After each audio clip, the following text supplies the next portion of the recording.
तो इसलिए हम कहना चाहते हैं इस सरकार को अब हटाना है। और यहाँ तक कि अब रोजी अब देख रहे हो, जो यहाँ के प्रत्याशी हैं सुन ही रहे हो, उनके बारे में तो जान ही रहे हो, हर बार जगह बदल देते। सच ये 17 में इनका बेटा लड़ा था बलिया, और फिर 19 में भी कहीं, 22 में बनारस, और अब आ गए यहाँ। तो इनके बारे में तो जानते ही हो क्या क्या बोलते थे। और ये सही है, इनके पिताजी जो कैंडिडेट हैं, इनके पिताजी दिल्ली में, क्योंकि यहाँ उत्तर प्रदेश में तो कोई सुनता नहीं है, दिल्ली में बैठ करके अपने समाज, खैर हम जानते हैं कि इनका सामान्य समाज है, राजदार समाज है, मेहनत मजदूरी करने वाला समाज है। तो उसको बेचने का काम दिल्ली में बैठ करके वहां से पैसा लेने का काम करते हैं। हर चुनाव वो पता ही नहीं। अभी थोड़े दिन पहले आपको याद होगा, 1 साल पहले उत्तर प्रदेश के मुख्यमंत्री के लिए क्या कह रहे थे, चल सन्यासी मंदिर में और मठ में रहते कह रहे, सब लोगों ने सुना है। तो ये बहरूपिया समझ लो, इनको बहरूपिया गपचे वाले बहरूपिया को समझ ही गए हो। और यहाँ तक कि और बेटा जो चुनाव लड़ रहा है, तो बाप तो 1 नंबर ही है और बेटा है 10 नंबर समझ लो। ये बहरूपिया है, पीले गपचे वाले बहरूपिया, इनसे बचना है। और ये राजीव राय है, समाजवादी पार्टी के प्रत्याशी, इंडिया गठबंधन के प्रत्याशी। बताइए 10 वर्ष से ये गए तो रहने के नहीं कर सेवा ही कर रहे हैं, सबकी मदद कर रहे हैं, जो पहुंचता है उनकी मदद कर रहे हैं। और हमको कहीं नहीं ऐसी मदद करनी है। और जब यहाँ से सांसद बन जाओ तो और ज्यादा मदद करनी है, और मदद करनी है। और फिर हम लोगों ने और इंडिया गठबंधन ने अब इस चुनाव के बाद से भारतीय जनता पार्टी यहाँ से जाएगी और इंडिया गठबंधन की इस देश में सरकार बनेगी। और फिर उसके बाद फिर उत्तर प्रदेश की सरकार भी जाएगी, उत्तर प्रदेश की भी सरकार जाएगी। और जब उत्तर प्रदेश की सरकार जाएगी तो फिर यहाँ फिर सरकार बनेगी। तो बिजली के बिल से लेकर के 300 यूनिट बिजली फ्री, ये तो हो गई है। ये भारतीय जनता पार्टी के तो लोग नहीं कर पाए। और आप सब लोग जानते हो, चाहे नेताजी की सरकार रही हो, तो नेताजी ने जो भी वादा किया था वो पूरा किया। अखिलेश यादव ने जो भी वादा किया था वो पूरा किया। और जो भी काम किया, बताइए, लैपटॉप दिया अखिलेश यादव ने, सभी वर्ग के लोगों को दिया था, सभी वर्ग। और यहाँ तक कि कक्षा 12 तक की फीस भी चुंगी को भी माफ किया था। ये सब काम किया गया। और कक्षा 12 तक की लड़कियों की फीस माफ। और कक्षा 12 के बाद अगर कोई लड़की पढ़ना चाहे तो 30,000 रुपये उस लड़की को भी ये थे, जैसे अपनी पढ़ाई करे।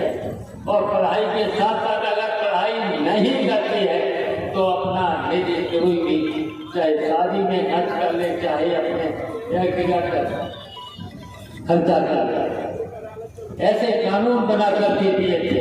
और यहाँ तक कि नेताजी ने जो मेहनत मजदूरी किसान से लेकर के ऐसा भी कानून बना दिया था कि 7 साल के ऊपर के बूढ़े और बुढ़ियों को पेंशन लागू कर दी। और ये सब भारतीय जनता पार्टी ने हो दिया था। और इनके वादे तो सब अधूरे निकले, इनके वादे सब खोखले निकले, एक भी वादा पूरा नहीं। तो इसलिए अब समय बहुत कम बचा है, बातें तो बहुत थी, अब डिटेल में हम जाना नहीं चाहते हैं। और ये सही है जो यहाँ के मंत्री हैं उनका राजभार भाई मुस्लिम भाइयों को भी धमका रहे, उसके साथ साथ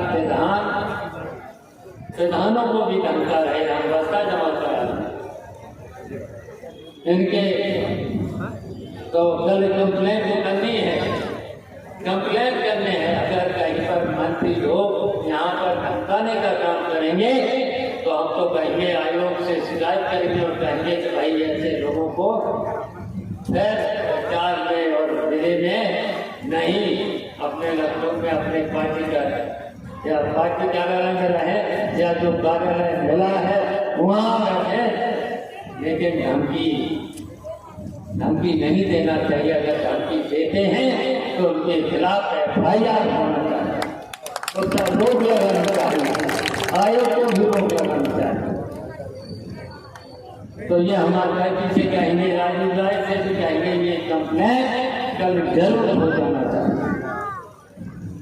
और देखिए आपने तो 8 महीने पहले उस समय भी कितनी विषम परिस्थितियां थी, और विषम परिस्थितियों में हमारे आने के बाद आप डरे नहीं थे, उत्पीड़न भी आपका हुआ था। और जहां जहां अभी भी हम बधाई देना चाहते हैं, धन्यवाद देना चाहते हैं संभल के लोगों को, बधाई के लोगों को, मैनपुरी के लोगों को भी हम बधाई देना चाहते हैं। उत्पीड़न किया गया,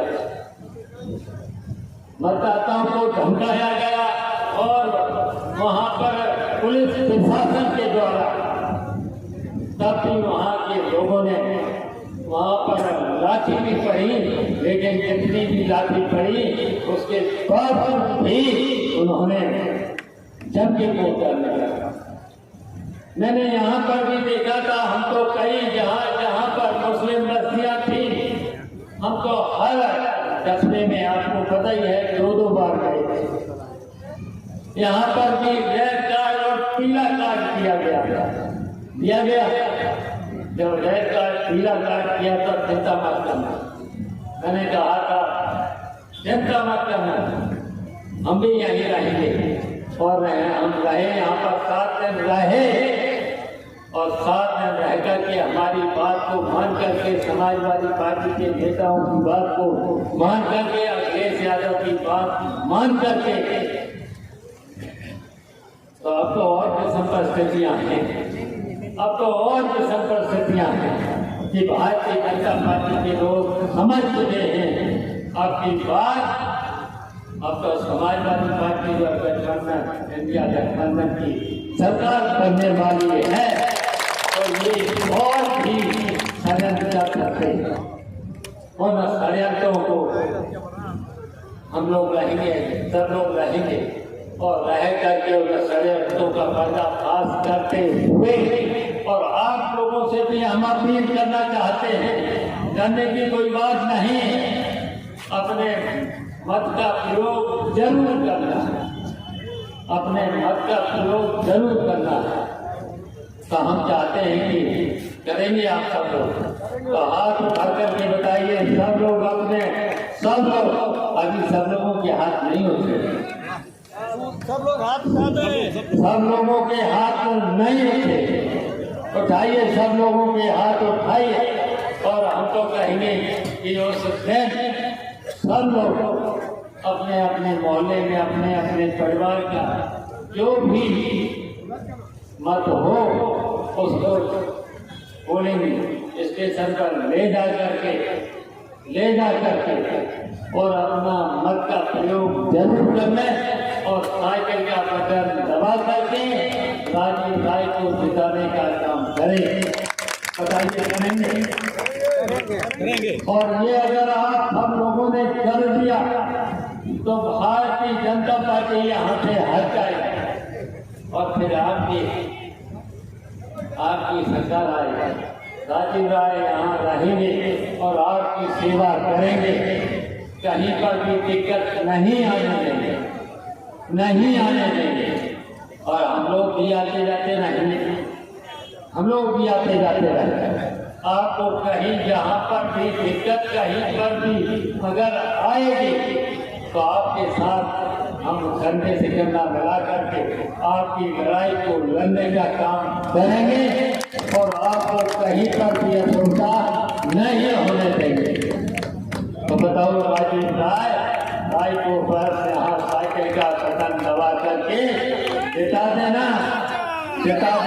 यही हमारी अपील है, यही हमारा निवेदन है। इन्हीं शब्दों के साथ समाजवादी पार्टी जिंदाबाद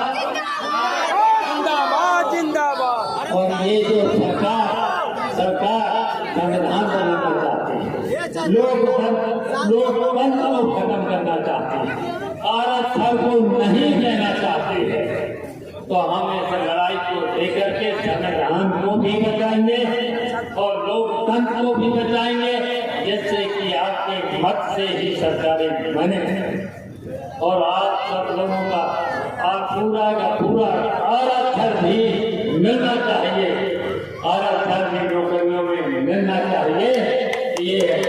ये हम हमारी सरकार करेगी। इन्हीं शब्दों के साथ समाजवादी पार्टी जिंदाबाद। धन्यवाद।